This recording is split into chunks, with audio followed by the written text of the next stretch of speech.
We're going to start. Wanted to go over a couple things with you guys.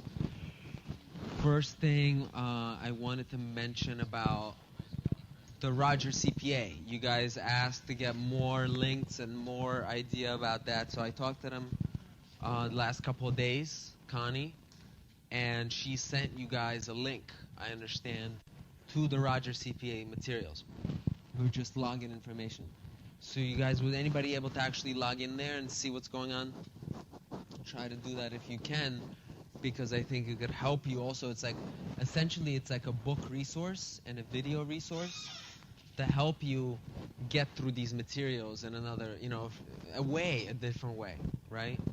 So that's another update I wanted to talk to you guys about. I think in a way, we had a faculty meeting on Friday, and one of the things that the faculty was saying, we had a whole accounting department meeting, and one of the things it was saying is that they're trying to come up with open source materials for our students created by RBS faculty rather than using the publisher materials, because the publisher materials sometimes are not as useful and are expensive. So we're trying to create free materials for you guys that are more efficient for learning. So that's sort of, in a way, me taking steps with Rutgers CPA in a way is to supplement what you guys already have right now. Or if you don't have the book, in a way, this gives you a free book. And not only is it a free book, it's a 4,000-hour book for free, actually, because it costs actually a lot of money. But we just got it for free because whatever, they want to be here, they want to be at Rutgers. So but in a way, it's an open source thing for us now, because we have it, and I think it's a beautiful thing, because Roger, in a way, if you look at what Roger is doing, he's not interested in publishing long books and making all this research. He's just interested in people passing the exam. So he basically constantly improving just so that people pass the exam. So in a way, his stuff is just very effective at you understanding what you need to understand very quickly. In a book, if you see the book, I think it goes on a lot of different explorative missions that are not involved with just understanding the material. So I like his book, and I like the fact that in the book, the examples are the same as the video. And I think actually something that I'm trying to create for you guys, and I had a meeting yesterday with a couple senior professors who really loved this idea of having materials like that. They thought actually in the future they'll have materials just like that, of just having a book, and then the video will go over the example that's in the book. So you guys have that, and then this should help, especially if you don't understand something with this class. So this is something that I created in here, and also I wanted to show you, you guys don't really do e-college, right? Too much? E-college, is that something you guys familiar with? No, right? I'll show you guys something, not to confuse you, just sort of for something that I'm working on for you.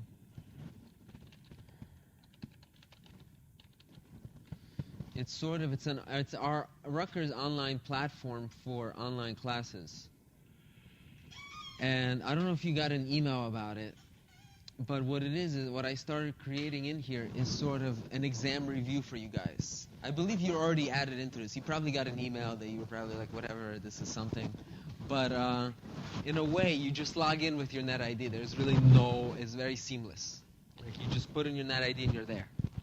So in a way, I've been working with this thing for the last couple of years because I created a course for Rutgers Macy program using this software in a way.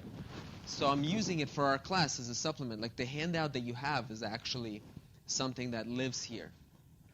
And I'm going to create all these handouts like this from now on, and they're going to live here.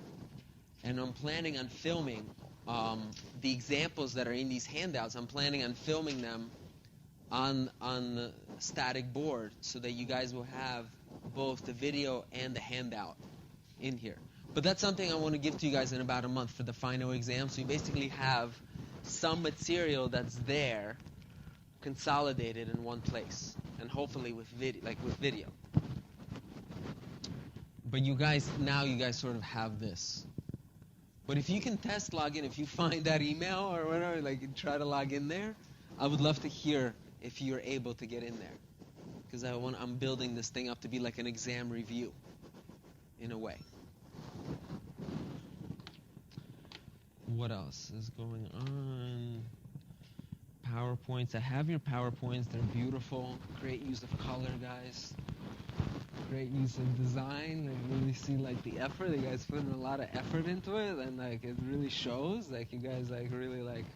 Some of them have a lot of charts and a lot of different stuff. So I really appreciate that. We're just working through it now and going through the results and everything. So I'll be in touch with you guys very soon about that. Peter. I sent you mine over the weekend, but I don't know. Over the weekend, I didn't really see anything come across. It could have gone through my junk folder. From your email? Yeah. Well, it's not Rutgers. Yeah. Maybe it got filtered out or something. Try to send. And send it. My Rutgers' email is better. You guys should all have my Rutgers email. Just send me emails to that. I'm trying to switch everything to Rutgers. So in a way, like you know how you get the Blackboard emails from me? That's the one. You just reply to that one, because like it keeps things consolidated. So.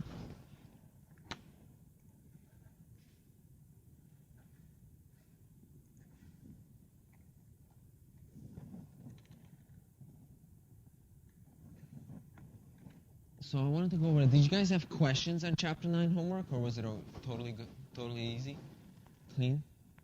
Some questions? Anybody have any questions on Chapter 9 homework? Was it done? It's no problem? You want to go over it? No? You guys don't want to go? Okay, so we'll just move on.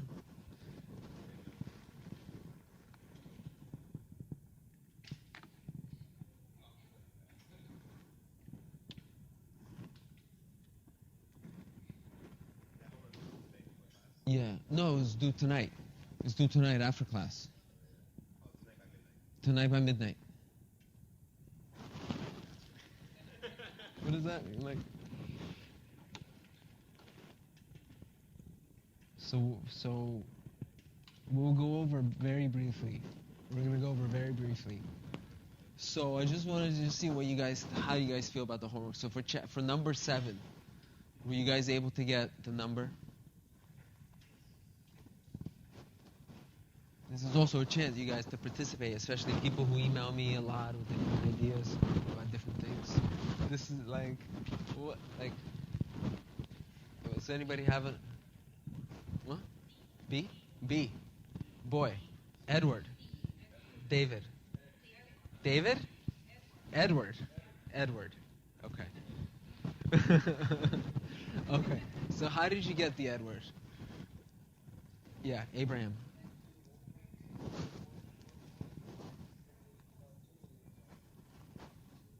Exactly. Great job. Yeah.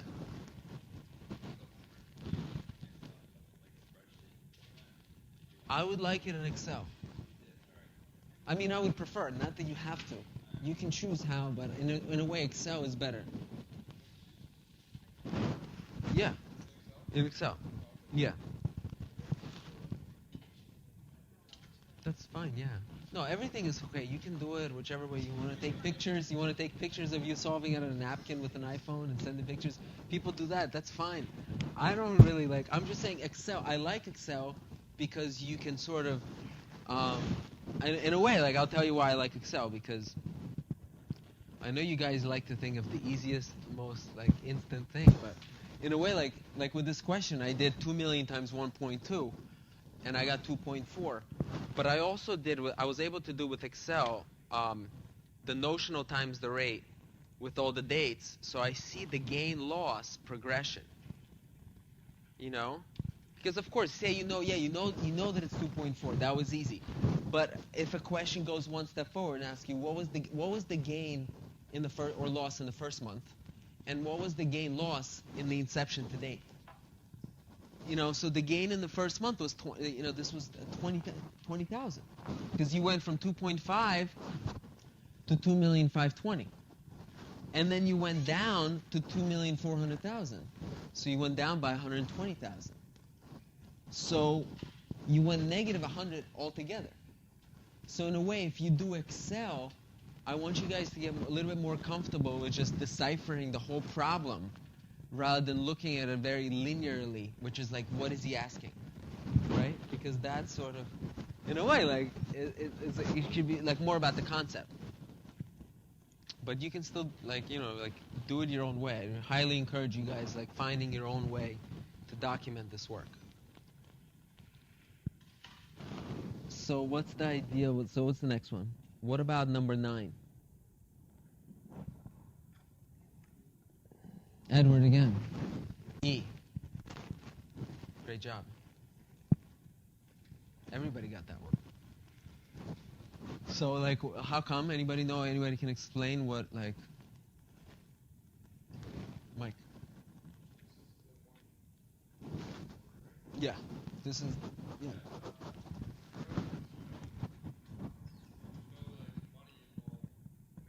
Yeah.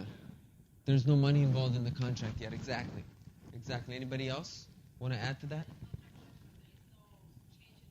There's no change in the rate yet. I love that, Jesse. That's great. So in a way, why is that important? There's no change in the rate. It's the first day, right? And in a way, what do we say is the definition of a forward? What do we say is the definition of forward? Peter, yeah. You got to get this right, man. I'm counting on you. Yeah, it's basically how much you move from the original strike price. Like if we saved you, yeah. It's like what is a forward? What is a forward exactly? Mike.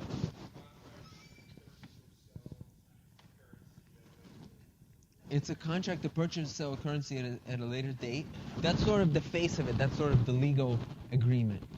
But if I was going to be more like money oriented, how much do I owe you? How do we define that? 11.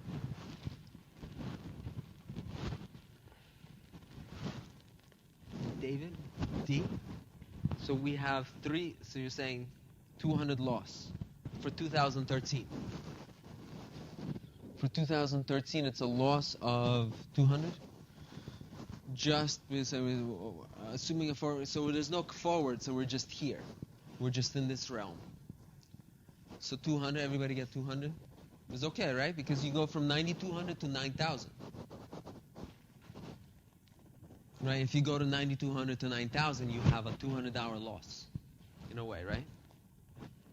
So, any questions on this one? Great job.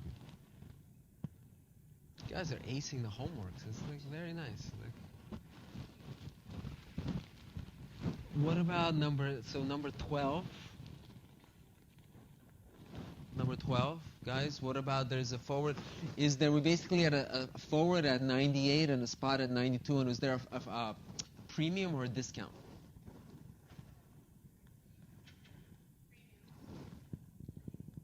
B, right? Because in a way, what's going on with this, guys? In a way,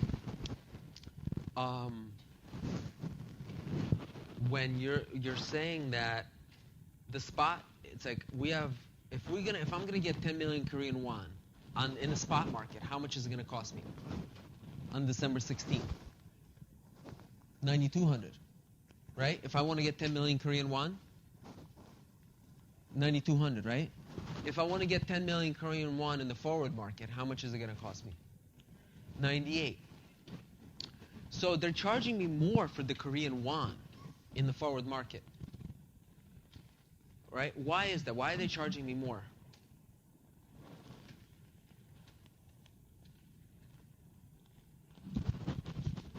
Right. So the idea is that,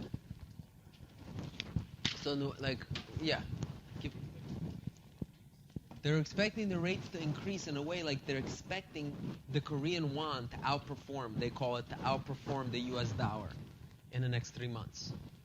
That's one aspect of it. And what do I mean by the Korean won outperforming the US dollar in the next 3 months? Basically, we're saying that there is the forward rate is just telling us, it's signaling to us that inflation in the U.S. is going to be higher than inflation in Korea over the next couple months.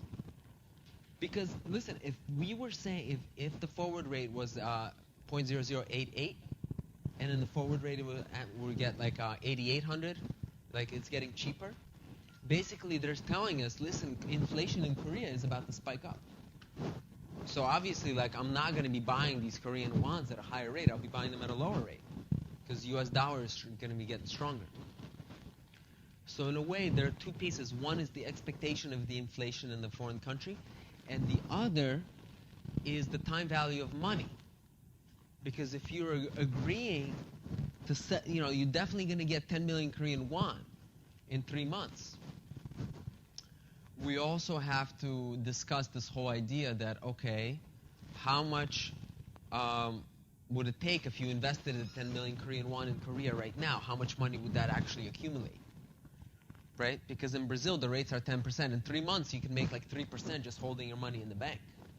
So there's also like a time value of money. There's three things embedded in a forward rate in reality. The future inflation expectation, the time value of money, of investing that money for that time period, and the banker spread. And because the other two are so complicated, you can never figure out what the banker spread is. That's like one thing like I was like never able to decipher. Because the other two are so opaque that there's no way you're going to find out the third. But I know they make a lot of money on trading these. Because they have no idea, like, nobody has any idea how to figure that out. I think. So this is B, 600. What about 13? Now we're talking about 2013. C, right? C. Just the forward, right? So how did you guys get to C? Yeah.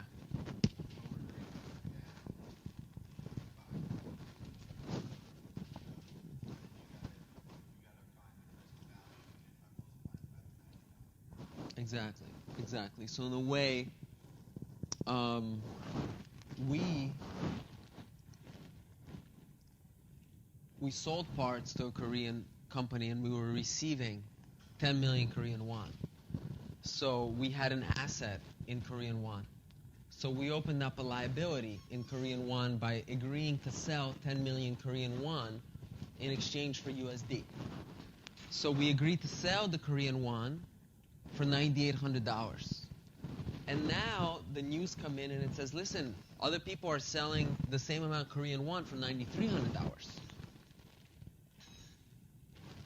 You're losing because your contract is worth $9,800. Everybody else's actually can do it at $9,300. So in a way, that's why it's a loss. It's a loss because you had a liability. You had a liability and it went down on you. It's kind of like, if you want to look at it in a simpler way, I don't know if it's simpler or more complicated, but that's basically when you sell something, it's a short. And when you short something, no, this doesn't work. Never mind. This is basically, well, no, but this is actually a gain. No, it's right. Like when you short something and it goes down, you make money. And when you short something and it goes up, that's when you lose money. So in a way, like we were short, which means sell. Short and sell is the same thing. Since we were short this thing and it went down, we made the money. We made our 500 or 495. 500 times 0.99. If it went up on us, it was always like, if you're short something, it's going up on you, that's you actually losing money. So the moment this goes up to like 101 or 105, you're like, oh, I'm shorting something that's going up on me. So I'm going to lose that money. And the discount, just to decipher this other part, this 500, do we actually get it or no at December 31? No, when did we get it? On the date, exactly. On the date of expiration. So, this one is 495. But on the date of expiration, we get the money. So that's why we discount, because we're expecting to get 495, but later. Right? So right now, it's 0.9, we have to discount it because it's money that we're going to get, but we don't have yet. If I told you that we already have the 495, do you have to discount it? No. That's the distinction I want you guys to make. If we already have the money, then we don't have to discount it.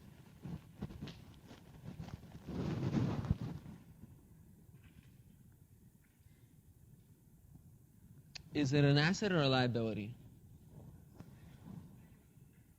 Well, it was a gain position. It was a gain, so it was an asset. Right?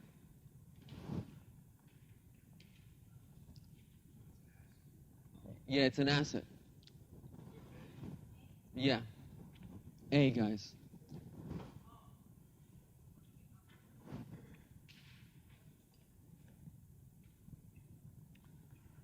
And what about 16? Assuming the forward contract was entered into, what would be the net impact on the income statement in 2014?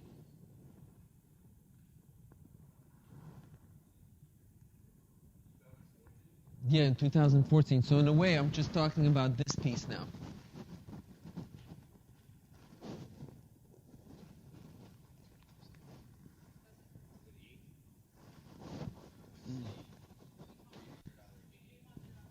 $300 gain.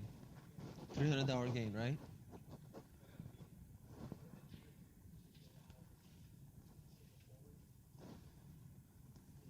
Well, the thing is, in 2014, all the transactions expired. So there's no, because when is the income statement for 2014? Is December. And when did the forward expire? In January. So in a way, it's a great question. In a way, like, I don't want you guys to discount here because we're in December of 2014 now.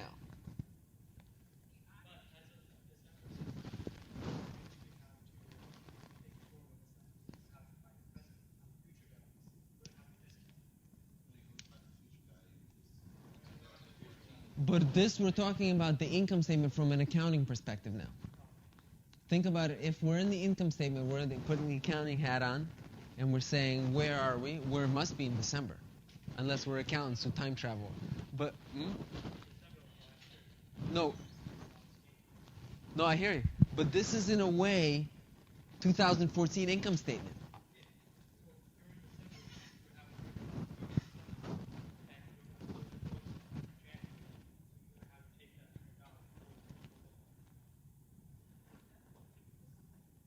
Oh, I see what you're saying.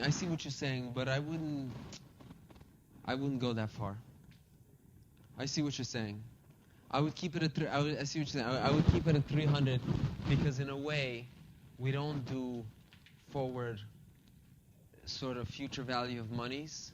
Because if you think about it, I could do that for any accounting transaction. Then everything, I'm going to have future rates on every single thing that happened in the company. You know what I mean?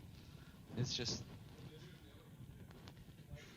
because the discount, you know, that's the concept. I like what you're saying. I like what you're mentioning. Actually, it's really like a good, like it's a good idea. It's a kind of a gap in like sort of accounting. If you notice, a lot of accounting has inconsistencies like that, because accountants always, it's like a conservancy part of reporting, where accountants always lean to the conservative reporting aspect of every transaction in order to prevent misstatements. Accountants are just concerned about errors. So with future values, there's really no risk of error because you're talking about increasing the numbers. We're like, man, listen, if you have $500, I'm not worried if it's 5 or 505, 500 or 505. I'm more concerned if it's on the lower end. So with present value, we discount because it gives us a better idea to sort of take the number down. Accountants always want to take the number down because the lesser the number is, the less risk there is that it's wrong. We never try to bring the number up. You know what I mean? Because what's the SEC always going to say? It's overstated, it's wrong. So present value, in a way, on $10 billion receivable, a 5% discount could take it down by $50 million. And that's where the misstatements have occurred, where they put this rule in. You know, and then they'll... If you do future value, sure. Yeah, but I mean, I can't. But like in a way, like it should be the 300. Don't get involved in that. Like you know what I mean? Like, until you get to the your finance valuation classes.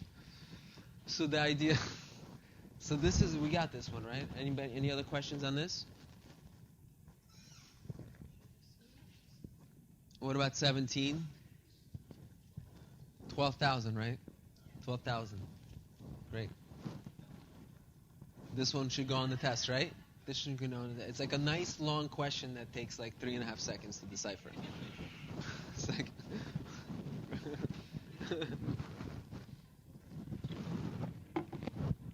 yeah. I'll trade you one of these for 3 hard ones. Okay, so this is, we're done with this. Any other questions on the word problems? Word problems were good, right?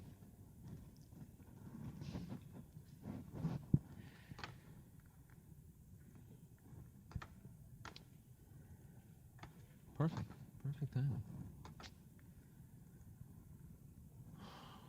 So what are we going to say? I just wanted to continue, guys, with the study today. What I wanted to go over is this whole aspect of translation of foreign currency financial statements. And what this is like we're talking about, to introduce the topic in a way, it's like we're talking about this whole realm of having big multinational companies.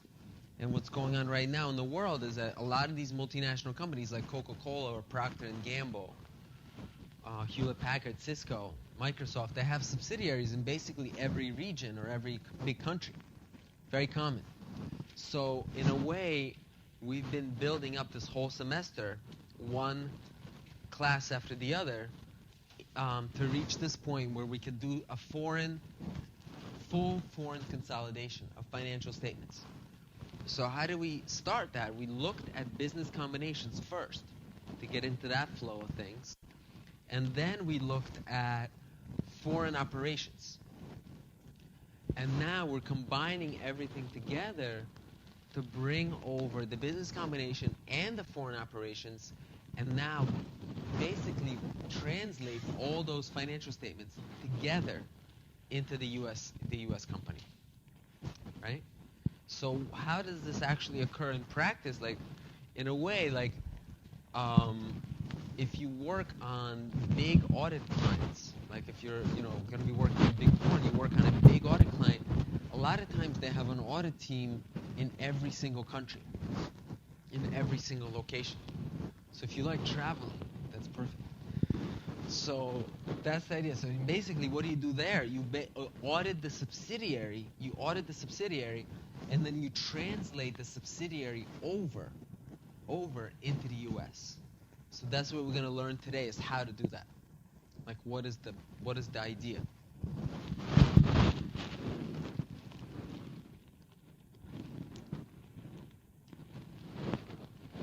And this is what's stated.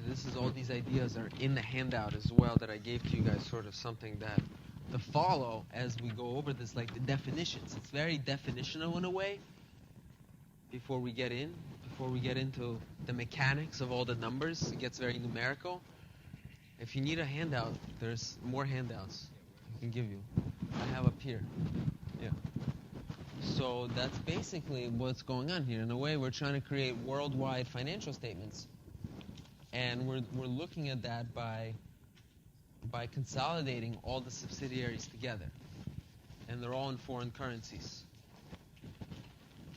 So we need to remeasure that, and we need to translate that, and we need to basically convert everything together.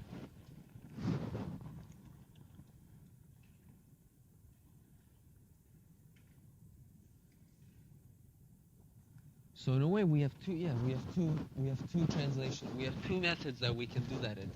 In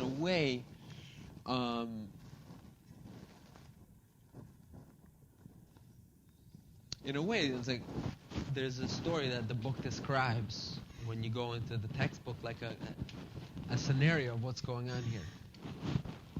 In a way, imagine that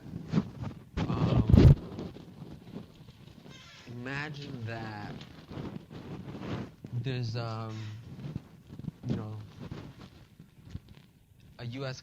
Ford company is started to make cars in China. So when they go into China, right? Say they go into Beijing, China, and they start their operation there. Now, they're saying, we're going to start the operation there. We're going to build the car plant. We're going to manufacture cars in China and build them in China. And that's going to be in the Chinese currency, right? Now, every year we're going to translate the worth of that Chinese plant and operation into US dollars. And the idea, like, there's a sort of a conversation between an accountant and a finance guy inside of the book. It's like, what's going on? So the accountant says, you know what? Every year I want to know what is the currency effect of making these cars in China.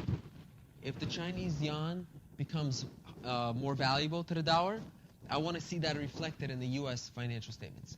If the yuan depreciates against the dollar, I want to see that get reflected in the U.S. financial statements.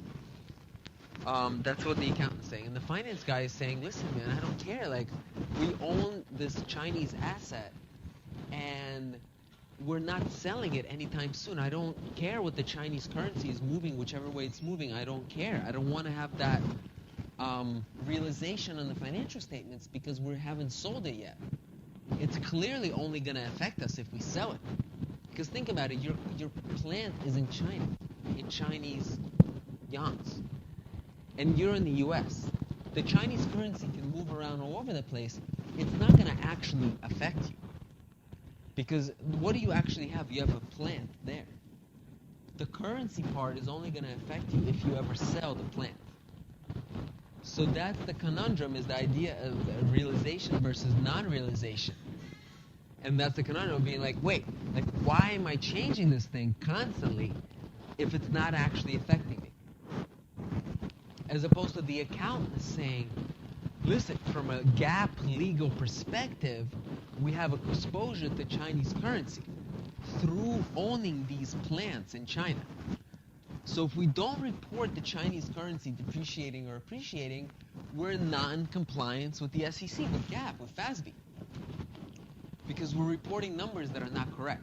And he's like, I don't care if it realizes or if it doesn't realize. The fact of the matter is, if it would realize, we would have to have a gain or a loss. Are you guys following? Is it like, does it make sense in terms of the currency? Like the change?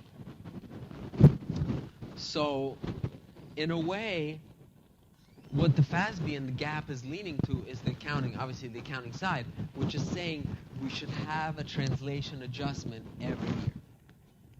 And what's the translation adjustment? It's basically the amount by which the foreign assets changed due to the change in the currency. So if the currency changed, then we have to have an effect on our assets. And what is that going to create? An effect on our equity. Because we have more, basically say the Chinese yuan, I think it was whatever. Say it went from 1 to 6 to 1 to 10. Basically, we're going to have an effect from that. We could have a doubling of assets, or we could have a halving of assets, depending on what happened in that country. So now, the two things that we need to go over is, which translation method should we use? That's one. And where the resulting translation adjustment should be reported in the consolidated financial statements. So those are the two things that we're working with.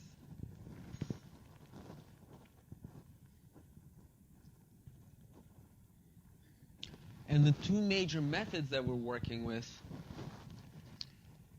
is the current method and the temporal method. And that's the distinction that we'll work with in a way. Like, when you work through your handout, it goes in a way like really honestly like in a very concise like summary way. It talks about the current method or the temporal method. And in a way, like, there's a shortcut to realizing what's going on here with these two methods. And if we stick with the Ford example in China, the current method uses the latest rate. And by the latest rate, I mean the balance sheet date rate. And the temporal method uses the historical rate for some of these.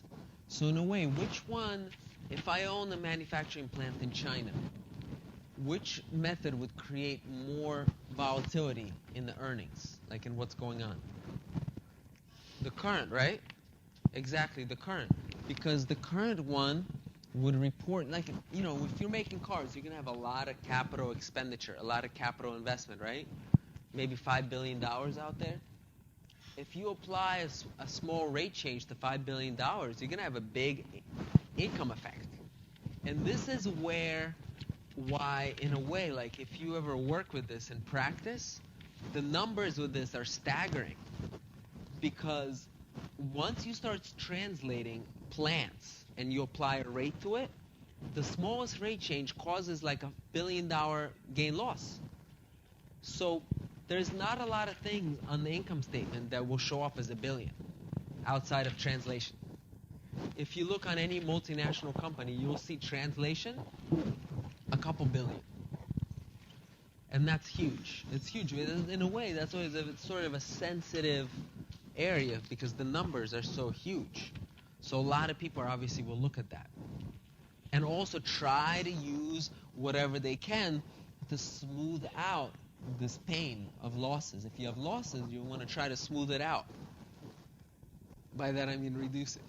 So the idea is like, what is the temporal method versus the current method? The temporal method, in a way, allows you to have this sort of historical approach.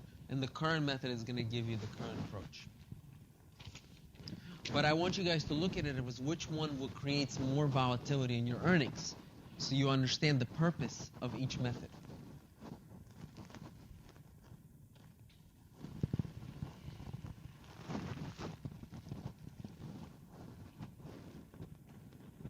So basically what we do is treatments of the translation adjustment are two issues that we need to do is selecting the appropriate method, and then we also need to decide where to report the resulting translation adjustment in the consolidated financial statement.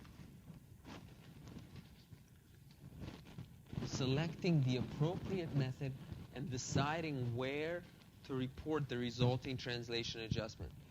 So I'll talk about the method. In a way, selecting the method all based on the functional currency. If you look here, what is the functional currency? That's what leads to selecting the method. Deciding where to report it, in a way, depends on the method. It's very sort of progressive what we're doing.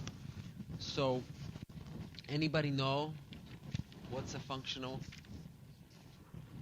What is a functional currency?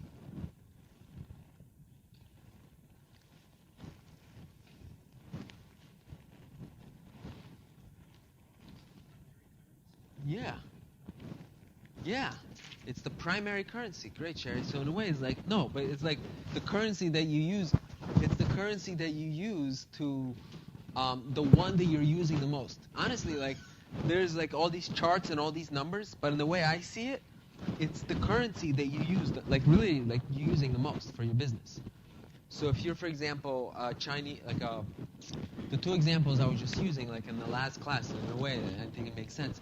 If you are Coca-Cola Mexico, subsidiary of U.S. Mexico, you're probably going to be dealing with the peso because you're taking the Coca-Cola and you're selling it to Mexican supermarkets.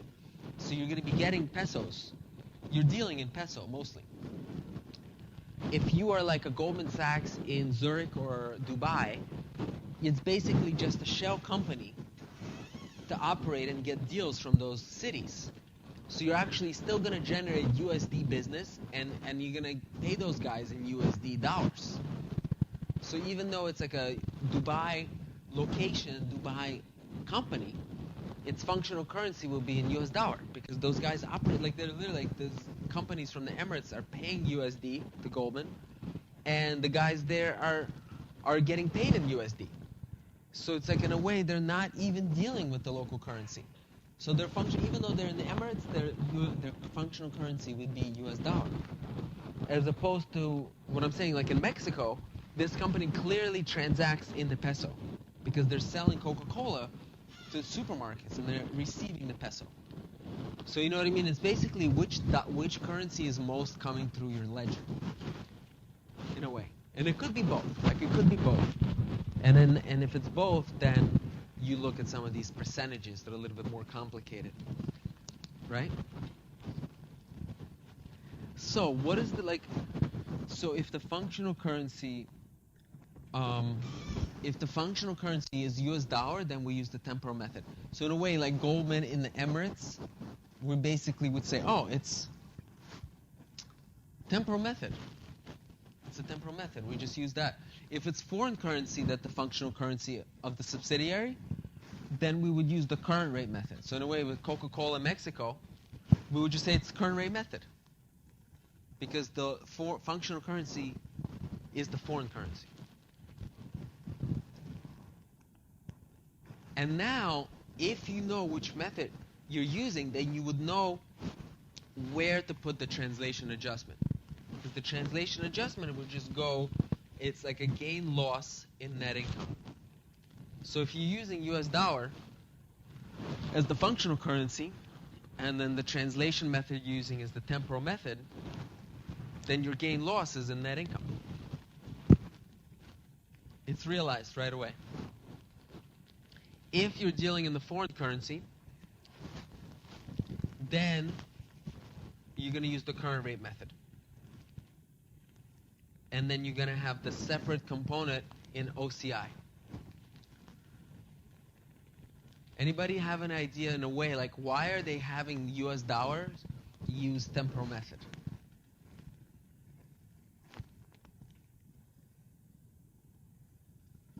It's very deep. Like, if you know the answers, you're on track onto something really. Like, yeah, in a way, it's because, think about it. If you're like Goldman in the Emirates, right, in Dubai, which means like you're not really doing so much there. You just got a building. And since you bought that building in US dollars in a way, and you operate in US dollars, are you even exposed to the local currency? No, because in a way, they don't want you to start feeling the impact of the local currency because you're not dealing with the local currency. They said, listen, you went there, you bought this thing for like $5 million in dollars, like they probably took your dollars, and now you don't really get the local currency, you don't even pay your people in the local currency. In a way, they don't see you being exposed to the local currency.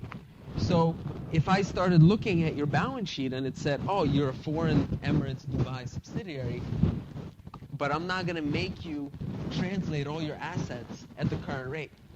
I'll make you translate your assets at the rate at which you bought them at, and prevent you from like receiving that volatility from the change from the date of purchase to the current date. Because from what I understand, you're not really transacting there.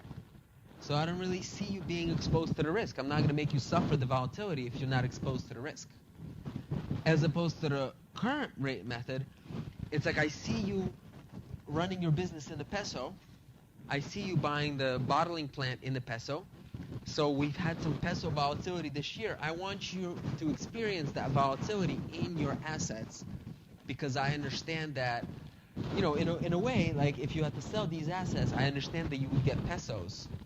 And if you had to get out of that country, obviously you would convert those pesos to dollars. So I basically see you suffering the risk of the volatility given your exposure. So I'm going to make you include that risk and that volatility even now on the financials, even before you get out of there. In a way, you sort of do it on every year and say one day they decided to get out of there.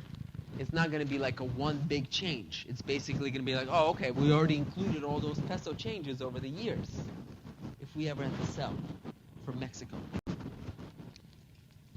Anybody get number one, guys? What is in accounting, the term translation refers to? Over there, Farwa? E? A procedure to prepare foreign subsidiaries' financial statements for... Yeah, exactly. Wonderful. So what's the idea? The idea is that, in a way, translation refers to just preparing the foreign financial statements. It just means that there was a foreign sub, and we just prepared the consolidated financials. That's what we did. It was just in a foreign currency, So when we combine them, we ran into all these translation issues, but we're just trying to consolidate our subsidiary, right? What is a primary, what is a company's functional currency? Yeah, over here, Devin. A currency of the primary economic environment. Exactly. Great. So in a way, like, why is it like, why is this currency like functional currency is the environment? It's because we want to determine the key determinant of the functional currency, which is the key determinant of the method that we're using, which shows us where it goes on the financials, the translation adjustment, is the economic environment. Is it in the home country or is it in the foreign country? Right? That's the idea. Is like the primary economic environment. You guys are on a roll here. Very hot. According to U.S. GAAP, for a local currency perspective, which method is usually required for translating foreign subsidiaries' financial statements into the parent's reporting currency? B, the current method. Back row over there, all of a sudden. So what's going on here? So it's the local, from a local currency. So if we have a local currency type of perspective, right? If we have a local currency type of perspective, that means what we talked about in terms of the peso, right? It's like we're sort of in Mexico and we have the local perspective there. So we're going to apply this whole idea of this current method. It's not the temporal method. What would be the temporal method? Is the home countries, U.S. If they were dealing in the U.S. currency, then it would be the temporal method. Yeah. Yeah, in a way, it could be still, they could have balances there in foreign currencies, but since they mostly deal in the U.S. dollar, they'll be considered temporal. They'll be considered temporal. And that's sort of the big distinction that we're trying to make here. What about in translating a foreign subsidiary's financial statements, which exchange rate does the current method require for the subsidiary's assets and liabilities? At the balance sheet date, right? Wonderful. Balance sheet date. You guys are like... So, why is it the balance sheet date? Because in a way, it's like... Why, you know, in the current rate method is talking about current. What is current? In a way, like when you do financials, everything happens at year end. You value all your balances, all your accounts at year end. So you're gonna, if you're gonna do current method, it's got to be 12/31, 2000, whatever. It's got to be the latest and greatest rate as of the balance sheet date. So usually we'll translate that at that rate, right? What about number 5? The translation adjustment from translating a foreign subsidiary's financial statements should be shown as the C. It's because in a way it's like, what are we doing? It's like we're going through, and the translation adjustment it goes into OCI, right? Why is it an OCI? Well, you know, I want to show you guys in a way. It's because it's unrealized equity change. It's unrealized equity change, and according to GAAP, that sort of this piece of the unrealized equity change goes into other comprehensive income. It doesn't go into income. Why? Because it's not really related to... Is this related to operations? No, it's more related to things outside of operations. It's just circumstantial. It's circumstantial stuff. It's not really operations. 6, did you guys try 6 or? You got it? You got it. What did you guys get? C. Wonderful. 2,385,000. So it's like in a way like you're using, what rate did you guys use for the weighted average? Yeah. In a way you use the weighted average rate for sales. Right? Because in a way like it's basically, like I said before, I think I was talking about income and sales. You don't really need to use every day's rate. Instead of that, you use the average rate for the entire year for all the transactions. That way you get at least a good understanding on sort of where the rate was, rather than making this thing a more complicated project than it needs to be, right? So I wanted to sort of wrap up in a way, like go over another thing with you guys. Great job on the questions. That was wonderful. So the idea is this piece where I wanted to go through like a little bit of a deeper scenario before we go into next week when we do more like a full financial statement set. We're going to try to ease into it.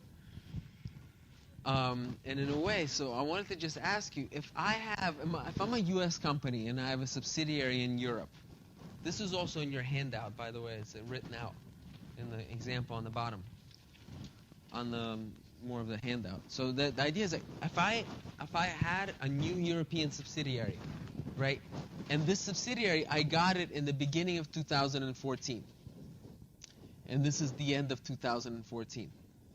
So what is the translation adjustment on a more visceral level, on a more real-based scenario?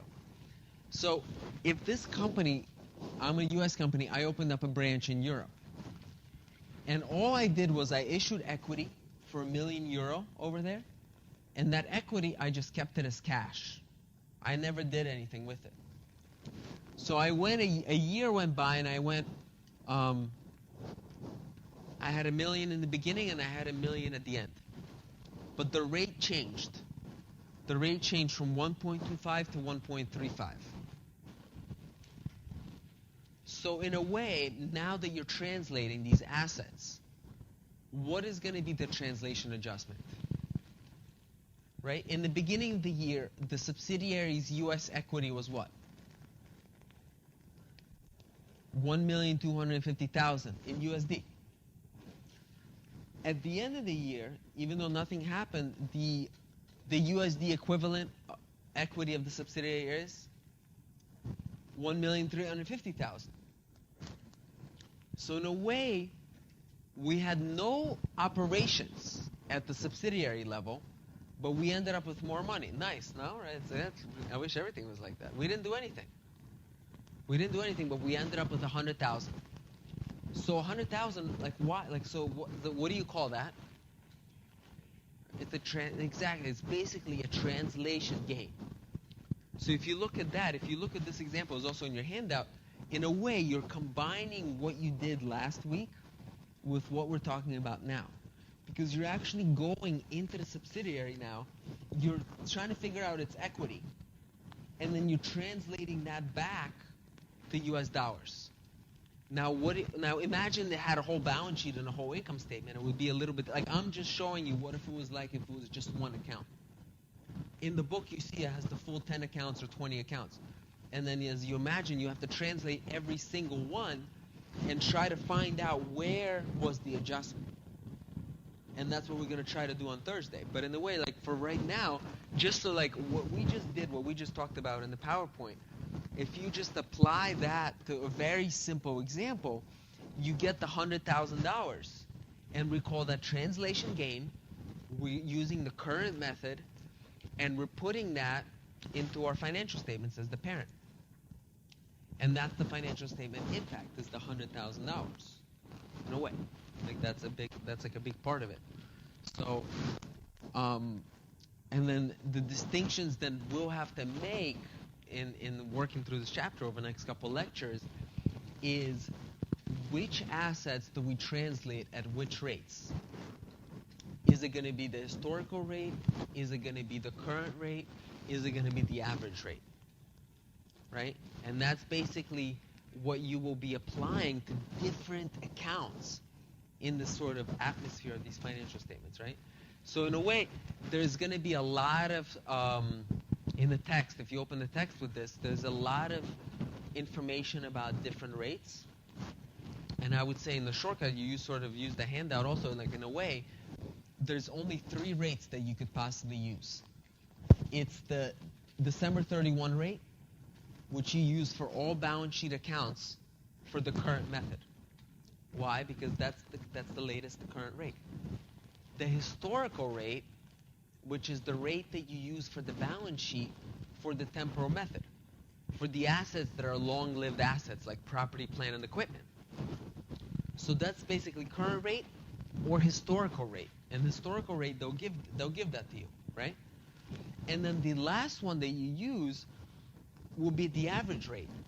And you notice that the average rate is what you apply to any income statement account. And why? Like, think about why. Because look, the income statement occurs all year. So how could you really navigate into the right rate? You can't. You would have to either have to tell me which date the thing occurred and go to that date and give me the FX rate of that date, or you have to do something else. You have to come up with the average and then apply the average to the whole. Of course, you're losing some information if you do that, but in a way, the other way is just too complicated, no? So you have your current rate, your historical rate, and then the average rate. And the average rate applies to basically expenses, revenues, sales, net income, and cost of goods sold. So you'll notice the average rates applies to like the whole hierarchy of the income statement. Anything from sales, expenses, COGS, income, everything will basically be staggered based on the average rate. Like, you may need to figure out some of those things, but you always use the average rate, right? So those are the three rates that we're going to be working with. And then the other thing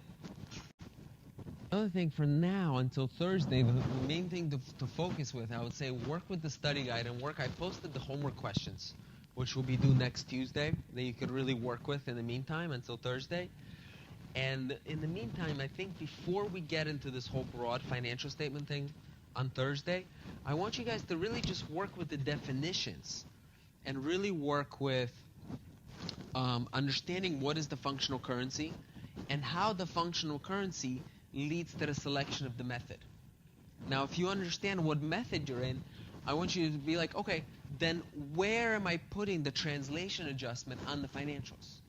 Now, if you know you put it in net income if it's temporal, or if you know you put it into OCI if it's current, then you have these three things covered. You know the functional currency and how to figure that out.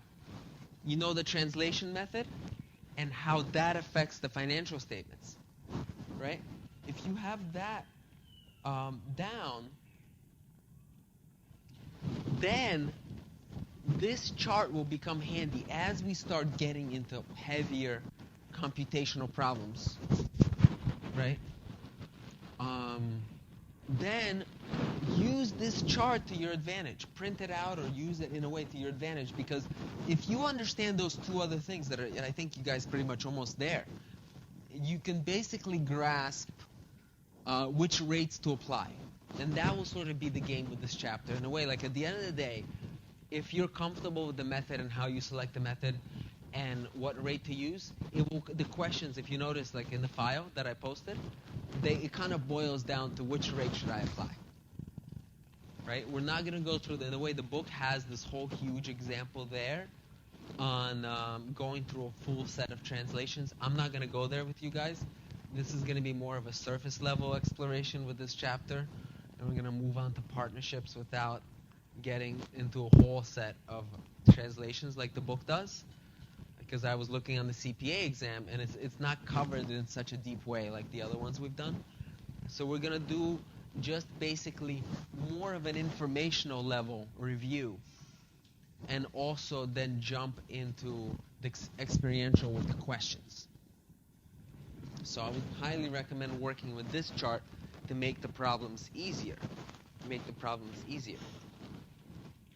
So what I wanted to go over, just to sum up for today, in a way, this chapter is our conclusion in a way in going through this 2-month study that we did on business combinations, which is in a way of combining a foreign subsidiary into the U.S. conglomerate.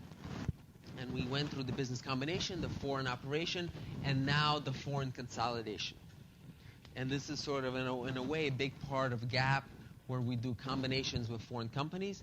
It's very broad and common in the world because many multinational companies are consolidating businesses from all over the world. So this is a very big part of like big, broad sort of corporate worldwide accounting, I think, out there in the world. And this specific piece that we talked about today is really about the nuances on how to translate and the issues that come up with translation. You know, the issues that come up with translation is the translation adjustment. And the translation adjustment is a very material number. And that's why, in a way, this is a big focus in accounting, to figure out the translation adjustment. And in a way, just to figure this out for like a Procter & Gamble, I bet you just to figure out this number will probably cost like a couple $1 million worth of an investment in accounting infrastructure. Because how do you remember? I mean, I was looking at their financials. They're in like 50 different countries. And they have like 100 different subsidiaries. Just to remeasure all of those currencies, it's like you have to have 20 people working all year to do that. You know, remeasuring every single asset, you know, and knowing the right currency and in every country. And then bringing that in and figuring out the impact and having this number be subject to legal liability. It's got to be right, you know. It's like they could go and investigate and find out, listen, you weren't applying the right rates, or you forgot to change the rate, or you forgot to update the country. So in a way, this is like very intensive type of work if you really look into what's taking place at a Coca-Cola or a Procter & Gamble. So that's basically the number, and we're going to work at more on a simpler like number level, and then we'll move on to more of the examples next time, guys.